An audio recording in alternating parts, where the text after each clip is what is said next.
Empezamos, buenas noches. Nuevamente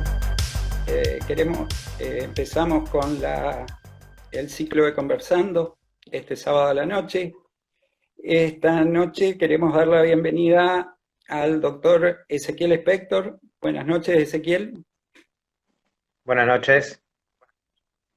¿Qué tal? ¿Cómo estás? Muchas gracias por acompañarnos esta noche en este ciclo. Y para quienes quizás no lo conozcan, Ezequiel Spector es abogado por la Universidad Torcuato Di Tella y es doctor en Derecho, especializado en Filosofía del Derecho por la Universidad de Buenos Aires. Fue director de la carrera de abogacía de 2016 a 2019 en la Universidad Torcuato Di Tella. Esto sí que es interesante. Ganó 5 premios al mérito docente por el alto puntaje en las encuestas hechas a los estudiantes. Es raro que los estudiantes nos quieran a los profesores, ¿no, Ezequiel? Sí, es raro, pero bueno, por suerte así ocurre, digamos.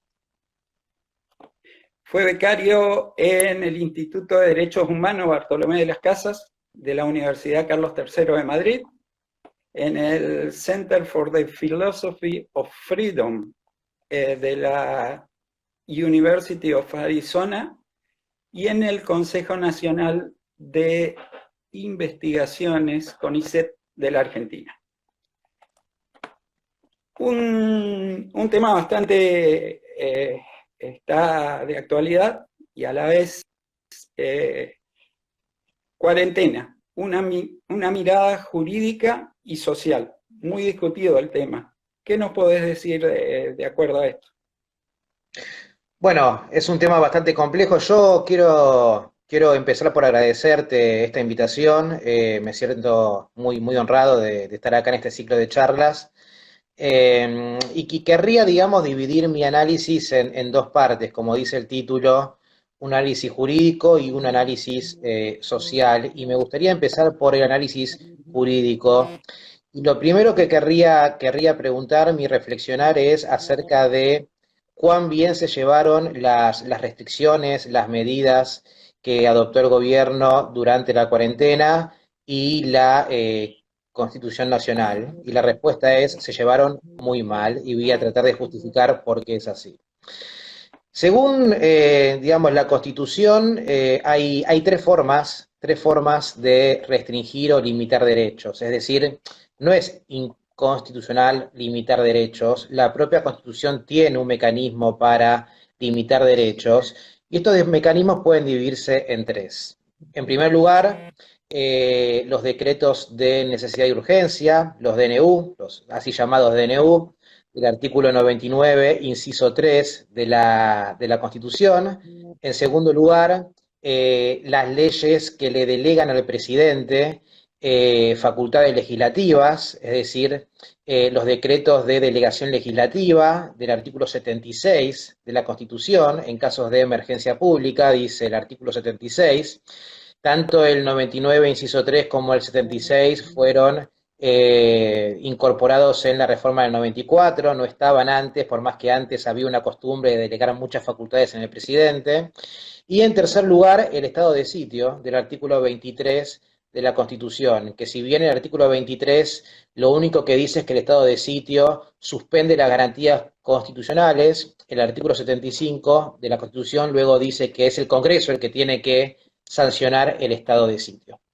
¿Cuál es la idea básicamente de estas tres formas que tiene la Constitución de restringir derechos? Repito, DNU, delegación legislativa al presidente y estado de sitio. La idea es que estas tres metodologías de limitar derechos no se superpongan entre sí, no se mezclen entre sí, que sean autónomas entre sí. Y el problema es que el gobierno cometió dos grandes errores o quizás intencionales, digamos, dos grandes actos inconstitucionales a la hora de empezar y legislar sobre la cuarentena. La primera es la siguiente. En diciembre del año pasado, el Congreso sanciona esta ley de solidaridad social, no sé si se acuerdan, ¿no? Esta ley que, invocando el artículo 76 de la Constitución, le delegaba al presidente la facultad de emitir disposiciones de carácter legislativo, dada la emergencia económica que había. Los así llamados superpoderes, ¿no? Ley de diciembre del año pasado, basándose en el artículo 76. Luego, en marzo de este año, el gobierno emite un DNU, un decreto de necesidad de urgencia, extendiendo las facultades que le dio la ley un año más. Ahí ya está la primera inconstitucionalidad grosera. El gobierno no puede, por DNU, extender los poderes que el Congreso le da en uso de la facultad del 76 de la Constitución. ¿Por qué? Porque el 76 de la Constitución lo que dice es que los poderes del presidente son sobre lo que dice el Congreso y durante el tiempo que el Congreso dispone. Por lo tanto, el presidente no puede, por DNU, extender el plazo de la delegación legislativa. Primer error. Segundo error, segunda ilegalidad. Los DNU, incorporados en el 94, muy sabiamente dicen que no pueden ser sobre ciertas materias. Los DNU no pueden ser sobre penal, sobre derecho penal, por ejemplo, no pueden ser sobre derecho tributario, no se puede crear nuevos impuestos por DNU, no pueden ser sobre temas electorales, porque obviamente sería muy peligroso darle al presidente esas facultades tan concentradas en temas tan sensibles. Por más que en la cotidianidad de los casos, digamos, el Banco Central, la AFIP, constantemente están emitiendo disposiciones de carácter legislativa, pero no es la idea según la Constitución, digamos. Entonces, ¿cuál es el punto acá? Y acá esto es un tema que no mucha gente lo dice, es un tema muy complejo, y voy a tratar de explicarlo lo más claro posible. En la práctica, los DNU sí están legislando sobre materia penal, sí están imponiendo sanciones penales. ¿Por qué digo esto? Porque los DNU están respaldados por el artículo 205 del Código Penal. ¿Qué dice el artículo 205 del Código Penal? Básicamente que hay prisión de 6 meses a 2 años al que violare las medidas adoptadas por autoridad competente para impedir la propagación de una pandemia. Entonces, si uno por medida adoptada por autoridad competente define el decreto de necesidad de urgencia, en definitiva todo lo que dice el decreto va a estar respaldado por el artículo 205 del Código Penal. ¿Por qué? Porque lo que dice el decreto califica como medida adoptada por autoridad competente para prevenir la propagación de una pandemia. Y el 205 impone una pena de 6 meses a 2 años al que viole estas disposiciones. Mi opinión es que el artículo 205 del Código Penal, en lo que cuando se refiere a los decretos de necesidad de urgencia, es inconstitucional, porque está respaldando penalmente a un decreto de necesidad de urgencia. Y esto es muy parecido, si no igual, a que los decretos terminen en definitiva incorporando, legislando con sanciones penales. Entonces ahí tenemos la otra mezcla que es entre los DNU por un lado y el derecho penal. Y en definitiva, respaldar con el 205 del Código Penal los DNU termina haciendo parecer mucho, mucho a lo que está haciendo el gobierno un estado de sitio. Y el problema es que el estado de sitio, que es la medida que por excelencia suspende las garantías constitucionales, nunca fue declarado por el Congreso. Entonces ahí tenemos, digamos, un motivo de preocupación. Y no olvidemos que hoy en día de los derechos del artículo 14 de la Constitución, por ejemplo, el derecho a comerciar libremente, a la propiedad, el derecho a entrar y a salir del país, están severamente restringidos. Digo, hasta en el estado de sitio la gente puede salir del país. Y hoy en día prácticamente no podemos salir del país. Entonces, digamos, hay un avance del Estado muy grande en la vida de las personas, y el hecho de que se trate de una situación de emergencia no justifica este tipo de avances. En realidad, te diría que casi lo contrario. Justamente en la emergencia es cuando tenemos que estar más atentos a los posibles abusos del Estado. ¿Por qué? Porque durante la emergencia la gente tiene miedo. Y cuando hay un pueblo con miedo, es mucho más vulnerable al avance del Estado sobre nuestras libertades. Entonces, en realidad, los derechos individuales no fueron creados para situaciones de prosperidad y estabilidad. Precisamente los derechos individuales fueron creados para situaciones en las cuales hay peligro de que se violen. Y la emergencia es por excelencia una situación de peligro de que se viole. Esto yo diría que es una especie de introducción, después tengo un montón más para decir, pero yo diría que, digamos, para estar abierto a tus preguntas, Creo que con esta introducción basta. Yo te pregunto, tuve la oportunidad de leer un artículo tuyo en La Nación y planteabas una cosa que se está viendo con esta emergencia no solo en la Argentina, sino a nivel mundial. Eh, Han aparecido muchos intelectuales, otro tipo de personas también que aprovechan este contexto para advertir sobre el comienzo de una nueva era, con presencia más fuerte del Estado, con una etapa que abandone el paradigma neoliberal y la lógica de mercado. Tenemos que esperar en este momento como esa nueva era, digamos, donde tenemos que esperar el regreso de un autoritarismo antiguo disfrazado de nueva era. Bueno, espero que no. Lo que ocurre es que en Argentina es muy difícil hacer predicciones. Lo que sí es cierto es que, como bien dice, digamos, hay muchos intelectuales que han estado tratando de usar la pandemia para decir que el mundo ya no va a volver a ser como era antes, ¿no? Y constantemente usamos esta expresión de el mundo no va a volver a ser como era antes. El mundo tiene todas las posibilidades de volver a ser como era antes cuando salga la vacuna, pero ¿qué hay detrás de esta idea de que el mundo no va a volver a ser como era antes? Yo creo que en muchos casos es la idea de que esta es la oportunidad para instaurar el tipo de régimen con el cual ellos soñaron, que es un Estado que básicamente intervenga en todos los aspectos de la vida de las personas. Entonces, sería bastante irónico si un virus funcionase para instaurar este régimen, porque no lo habría hecho ningún grupo revolucionario, no lo habría hecho ningún grupo terrorista, lo habría hecho un virus.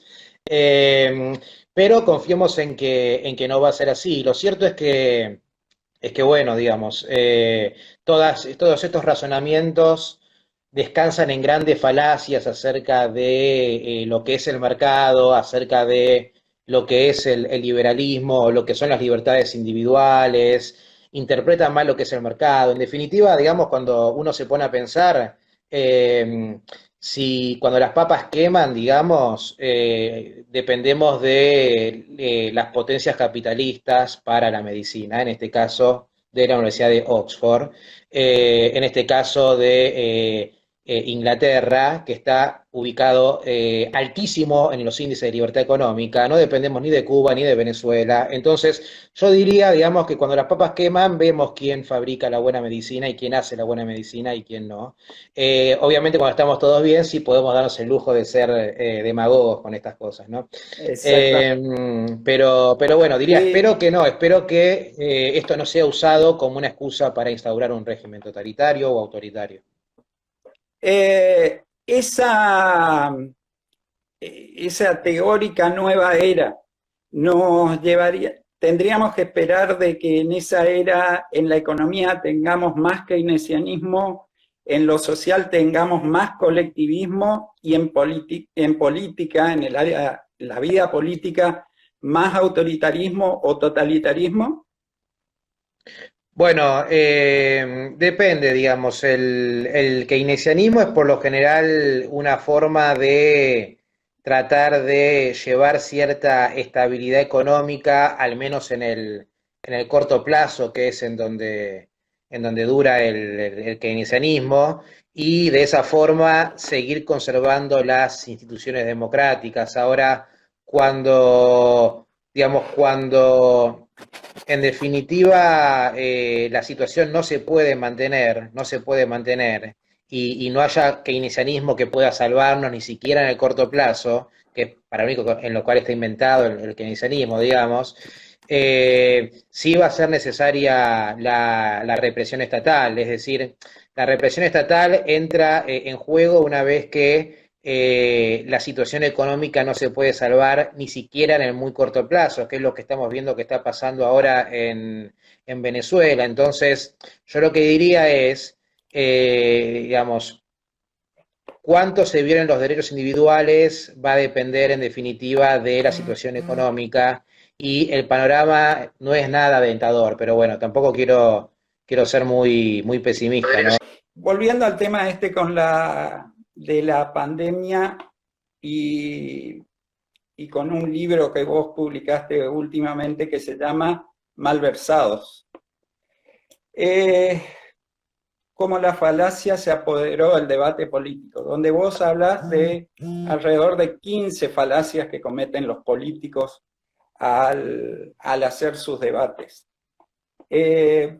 ¿Vos creés que esto facilita el hecho de que se pueda haber, digamos, hecho todo el desastre que se hizo durante la pandemia en cuanto a las medidas que se han tomado con respecto a los ciudadanos y a la economía?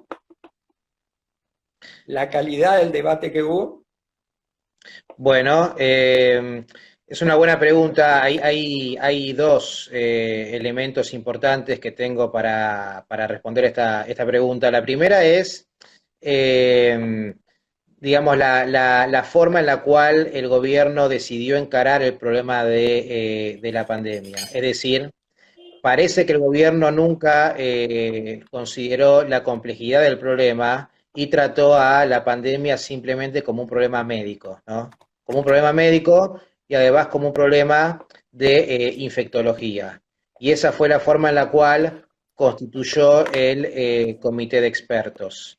El problema es que al estar formado el comité de expertos puramente por infectólogos, se desconoció todas las otras dimensiones del problema, dimensiones económicas, dimensiones sociales, dimensiones médicas, pero que no tienen que ver con infectología, por ejemplo, cardiología. Es decir, está conformado el comité de expertos por personas cuyo único objetivo es disminuir la cantidad de contagios por coronavirus. Y en el camino, abordando de forma puramente unidimensional el problema, todos los demás objetivos, todos los demás valores en juego, todos los demás elementos de un problema que fue súper complejo, se subestimaron, se desconocieron. El ejemplo típico es la economía, pero también hubo problemas con la medicina preventiva, porque mucha gente tiene miedo de contagiar si no vas a hacer chequeos de otras enfermedades. Hubo problemas de gente cardiológicos, en el sentido de que mucha gente necesita caminar por un tema de salud. Entonces, en definitiva, digamos, la primera falacia, si se quiere llamarlo de esta forma, es desconocer la complejidad de un problema que no es solamente de un virus, sino que cada decisión del gobierno altera múltiples valores. Valores médicos, que tienen que ver con salud pública, pero también valores que tienen que ver con la economía, valores que tienen que ver con la psicología, etcétera. Digamos, todo tipo de intervención o del tipo de intervención que habilitó la pandemia tuvo diversas consecuencias. Entonces, esta idea de que lo único que cuenta es la salud o lo único que cuenta es el valor de la vida, es un cliché, es una frase que suena bien, pero que no rescata la complejidad de los problemas que aborda un gobierno en el día a día. Digamos, digamos, si la vida fuera el valor supremo y todo lo demás tuviera que estar a merced de ello, tendríamos que prohibir, por ejemplo, los automóviles, ¿no? Para evitar todo tipo de accidentes de tránsito. Tendríamos que prohibir los automóviles a menos que sea para salvar una vida, si uno quisiera refinar un poco este principio. Si la salud fuera el valor supremo y no hay ningún otro valor que pueda entrar en juego, tendríamos que prohibir técnicas como el fracking en vaca muerta, por ejemplo, porque hay muchos estudios que muestran que eso puede contribuir a el aumento de cáncer. Entonces, en definitiva, la pandemia es un problema que es médico, pero que también es económico, es sociológico, tiene un montón de dimensiones, hay una constelación de valores que siempre que el gobierno interviene los altera. Y como el comité de expertos está formado solamente por infectólogos, todos los demás valores que están en juego, obviamente, se omiten. Ese es el primer punto. El segundo punto es la falacia de apelación a la autoridad. ¿Qué significa esto? Que estamos viendo infectólogos, por ejemplo, hablando de políticas públicas. o hablando de economía.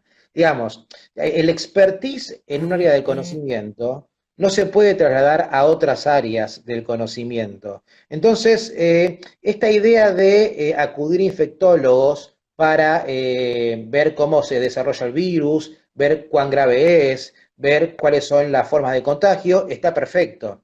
El problema es cuando se consulta a los infectólogos qué tipo de políticas públicas hay que adoptar dada la conclusión médica que ellos sacaron, ¿no?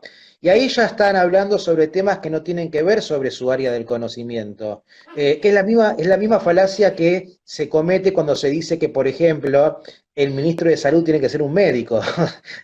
La falacia de una persona, porque sabe de medicina y es médico o es infectólogo, está preparado para adoptar políticas públicas en el área de la medicina. Y ahí ya uno cometió una falacia. ¿Por qué? Y bueno, porque el campo de las políticas públicas es todo un campo autónomo, súper complejo, en donde abundan las medidas que son contraproducentes. ¿Qué significa contraproducentes? Medidas que se proponen lograr un objetivo y terminan frustrándolo.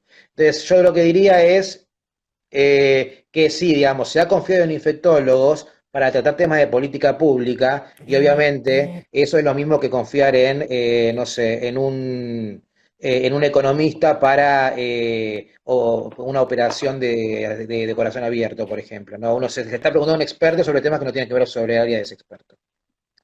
El tercer punto es acerca de cómo el gobierno se refugia en el comité de expertos. Digamos, el gobierno lo que dice es, yo no estoy decidiendo nada, todas mis decisiones están respaldadas por mi comité de expertos. Yo simplemente lo que hago es tomar las conclusiones que saca el comité de expertos y las implemento, ¿no? El gobierno dice eso tratando de desligarse un poco de la responsabilidad. Y el problema es que no, es que todo lo que hace el gobierno es responsable de todo lo que hace. ¿Por qué? Porque si bien es cierto que el comité de expertos apoya las medidas que adopta el gobierno y le recomienda esas medidas al gobierno, fue el mismo gobierno el que decidió constituir el comité de expertos de forma tal que tengan una tendencia muy fuerte hacia la cuarentena dura. En otras palabras, la forma en la cual el gobierno decidió constituir el comité de expertos no fue neutral, lo constituyó solamente por infectólogos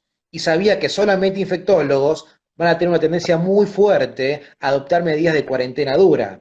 Entonces, digamos, yo puedo constituir mi comité de expertos para que decidan lo que yo quiero, deciden lo que yo quiero y después me desligo de la responsabilidad diciendo, no, lo decidió el comité de expertos. Pero fue el gobierno el que decidió constituir de esa forma el comité de expertos. En resumen, yo lo que creo es que si bien es un problema muy complejo, no es fácil, lo que sí creo es que el gobierno ha adoptado durante estos meses una perspectiva unidimensional del problema.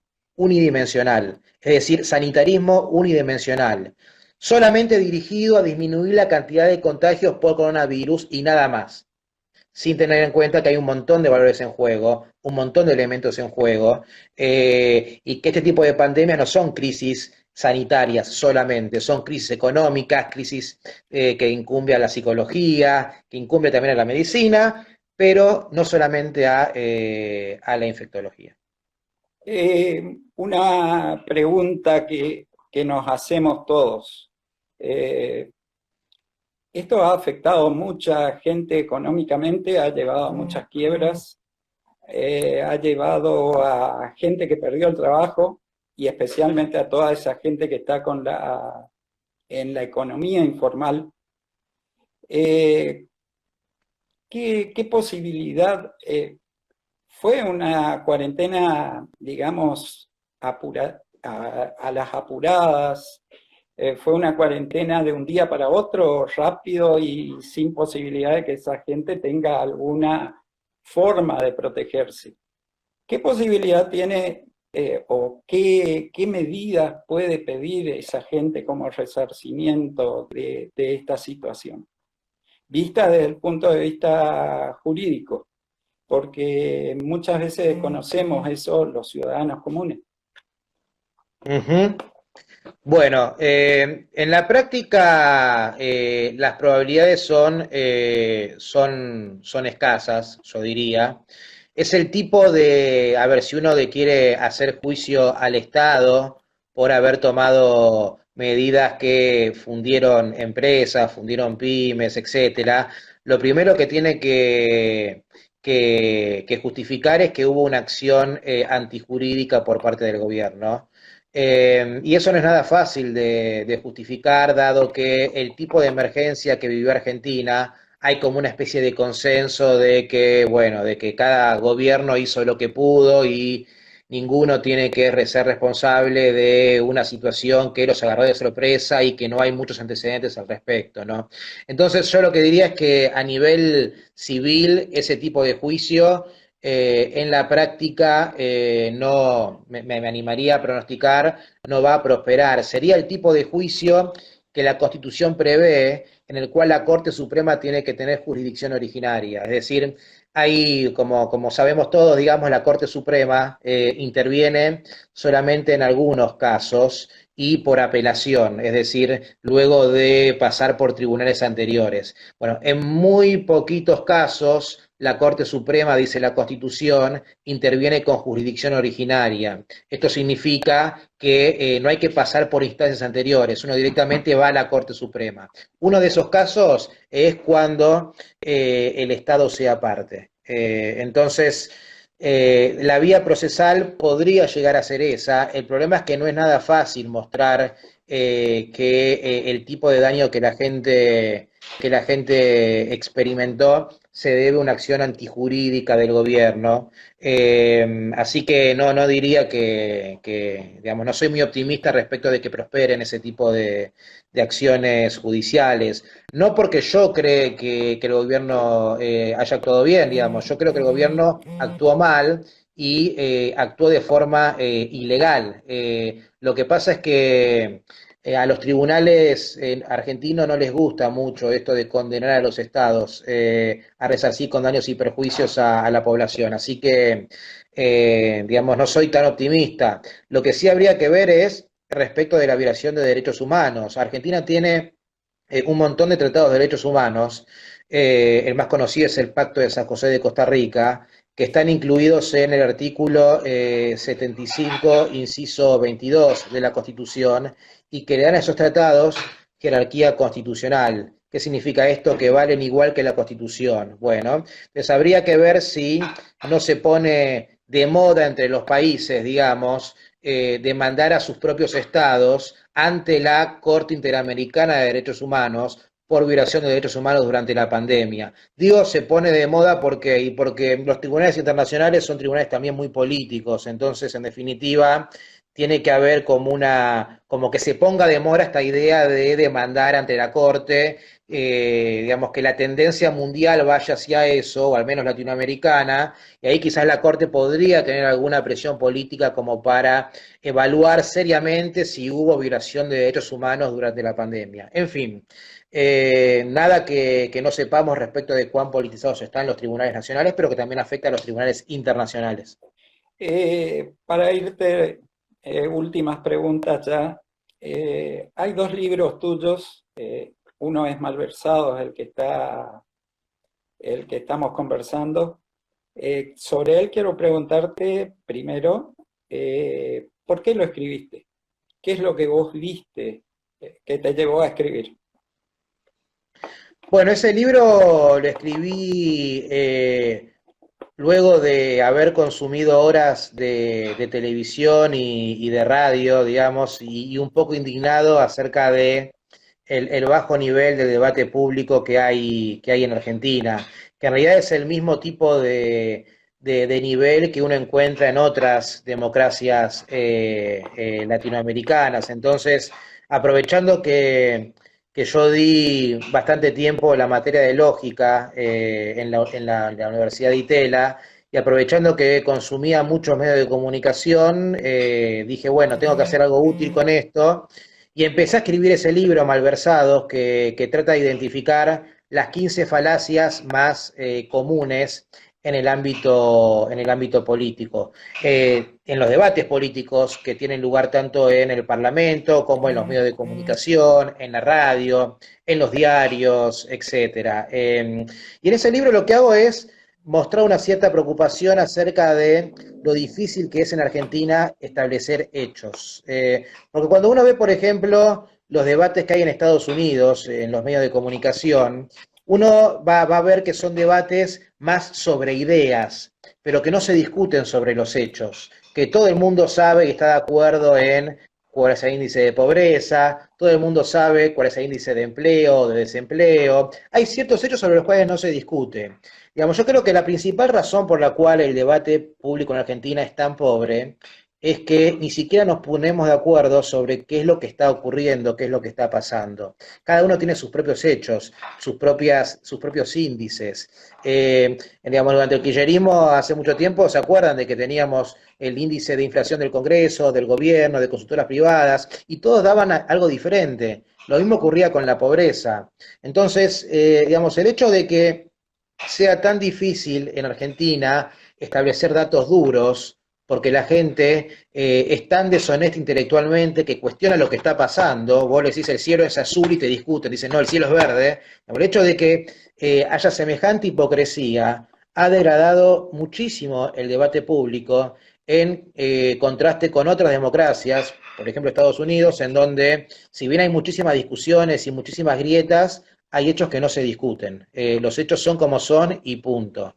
Digamos, obviamente esto tiene todo un trasfondo cultural. Digamos, en la última etapa del kirchnerismo, la estrategia fue embarrar la cancha y tratar de despojar al debate político de datos duros, de modo que todo se vuelva opinable, ¿no? Y si todo se vuelve opinable, obviamente no hay ninguna realidad objetiva que apreciar. Entonces, esta idea de que no hay hechos y todo depende de la opinión de cada persona, que fue la idea que quiso instaurar el kirchnerismo en la segunda parte, digamos, que culminó en 2015, esta idea le viene como anillo al dedo a los gobiernos, porque si todo es subjetivo, si todo es opinable, entonces el gobierno queda absuelto de culpa y cargo, dado que no hay ningún problema objetivo que solucionar. Entonces, en definitiva, digamos, la principal preocupación que yo manifiesto en ese libro es que en Argentina debatimos mal, principalmente porque no estamos de acuerdo con lo que ocurre. ¿Y esto por qué sucede? Porque la gente es muy honesta intelectualmente, sobre todo los políticos, y están cuestionando constantemente lo que ocurre, de modo tal que no nos podamos poner de acuerdo ni siquiera en lo que está pasando, en los hechos, y todo se vuelve relativo. ¿Cómo se vuelve entonces a ese debate, al universo de los datos, a la evidencia empírica para dejar de lado la chicana política? Y eso, esa parte, en eso no voy a ser tan claro, porque una vez que un país está sumergido en el tipo de relativismo que Argentina está sumergido, es muy difícil volver. O sea, cuando la cultura pública está tan deteriorada, eh, entonces, de forma tal que obviamente no se respeta la evidencia empírica, no se respetan los estudios, de eso es muy difícil volver. En ese sentido, digamos, la pobreza del debate público es muy parecida a fenómenos económicos como la inflación. Es muy fácil crear la inflación, uno emite mucha moneda y listo. Lo difícil es volver de la inflación una vez que tenés altos niveles de inflación. Bueno, con el debate público pasa lo mismo, digamos, una vez que tenés una cultura pública deshonesta y corrupta que manifiesta y que distorsiona los hechos constantemente, de eso no es fácil volver. A ver, para no ser completamente pesimista, una forma de volver es tratar de manejarse y discutir con personas que, por más que no piensen como nosotros, acepten los hechos y acepten las estadísticas, personas que tengan algún rigor científico a la hora de discutir y tratar de aislar a los extremistas que ni siquiera aceptan los hechos. Digamos, cuanto más fortalezcamos las discusiones entre personas que tienen honestidad intelectual, que tienen rigor científico, por más que no piensen como nosotros, no importa, por más que no opinen como nosotros, no importa, pues, digamos, cuanto más fortalezcamos esas discusiones con personas que tienen respeto por los hechos y la evidencia, y más aislemos a personas que no tienen ese respeto. Yo creo que de a poco, digamos, esa semillita puede llegar a ir creciendo en Argentina. Pero bueno, de vuelta, ¿no? El problema es muy grave y no es fácil solucionarlo. Vos fijate que Argentina debe ser el único país en el mundo, salvo quizás alguna república africana, no sé, pero el único país en el mundo en donde se cuestiona la relación entre emisión monetaria e inflación. Es decir, digamos, la relación entre emisión monetaria e inflación está tan extendida entre los economistas del mundo, hay tanta evidencia empírica, digamos, que en los países prácticamente ni se cuestiona esa relación. Pero acá en Argentina tenemos personalidades políticas que ocupan cargos de importancia, que de vez en cuando te dicen, no, la causa de la inflación no es la emisión monetaria. Bueno, ahí tenemos una muestra de los tantos actos deshonestos que ignoran la evidencia empírica que tienen lugar en el debate público en Argentina. Tu otro libro, La generación ignorada. ¿Quiénes son y por qué esa generación ignorada? Bueno, ese no es un libro, sino que es un artículo que publiqué, que en lo que trato de hacer en La generación ignorada es, digamos, retratar la desilusión que sienten jóvenes profesionales de clase media, media baja, que destinaron un montón de tiempo, de esfuerzo y de dinero a estudios universitarios, que se recibieron y que salen a un mercado que no los premia como debieran y que no consiguen trabajo de aquello de lo que estudiaron, ¿no? Típicamente son personas, diríamos, de 20 a 35 años, que no tienen contactos políticos, personas que no pueden ocupar los puestos bien pagados en el Estado porque no tienen contactos, que apuntan al sector privado, que invirtieron un montón de tiempo y esfuerzo estudiando porque tenían la idea de nuestros padres o abuelos en los cuales estudiando uno puede progresar y se sienten desilusionados al terminar su carrera y salir a un mercado que los castiga constantemente, ¿no? Personas que son abogadas, arquitectos, diseñadores, personas que han estudiado recursos humanos, personas que salen en un mercado en donde o no ganan dinero o tienen que ganar dinero trabajando de aquello de lo que no estudiaron. Muchos se van del país aprovechando sus pasaportes europeos. Son personas o jóvenes que están ignorados por todos los discursos políticos, porque los discursos políticos siempre apuntan a corporaciones. Digamos, el grupo de los obreros, el grupo de los científicos, el grupo de los empresarios. Ahora, personas de 20 a 35 años que estudian en la universidad, que no tienen contactos, que tienen toda la esperanza de poder progresar y que luego de estudiar salen en un mercado en donde no consiguen trabajo o consiguen trabajo trabajando 12 horas por día por un salario mínimo. Digamos, no son corporaciones, no están organizados, están muy ahí dispersos y por lo tanto son ignorados por los discursos políticos, dado que no pueden hacer lío, no tienen un sindicato.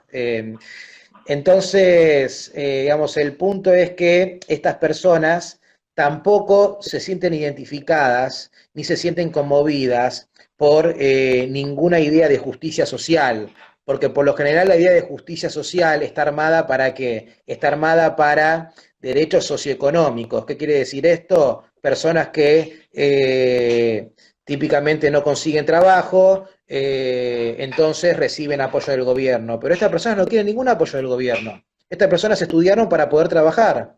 Entonces son personas jóvenes que estudiaron carreras, que no tienen contacto y que salen en un mercado que constantemente lo castiga. Lamentablemente muchos se están yendo del país. Eso es lo que yo llamo la generación ignorada. Jóvenes profesionales de clase media, media baja, que estaban ilusionadas con el ascenso social, con la movilidad social, luego de sus estudios universitarios, y que se encuentran con la cruda realidad argentina, en donde básicamente no hay forma de hacer mucho dinero desde el sector privado, iniciándose sin nada, en un país que está completamente corporativizado y donde no se premia el emprendedurismo, la iniciativa privada y otras cosas que nosotros defendemos, ¿no? Ezequiel, te agradezco muchísimo, se nos estaba acabando el tiempo, te agradezco muchísimo tu palabra y más que nada la paciencia por estos problemas técnicos. Te estoy escuchando por otro lado con casi 10 segundos de delay, pero más o menos hemos podido llevar adelante esto. Realmente te agradezco y espero que otra vuelta podamos hacer otro vivo con más normalidad. Sí, por supuesto, igualmente se pudo hablar muy bien, así que muchas gracias a ustedes por esta invitación y bueno, quedo pendiente para futuras charlas a disposición.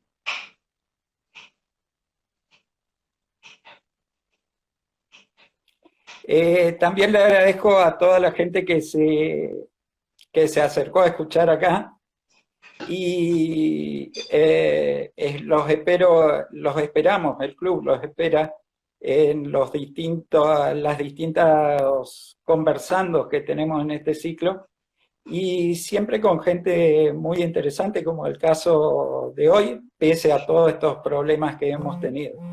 Realmente les agradezco a todos y los esperamos mañana en una nueva conversación en este conversando. Muchas gracias.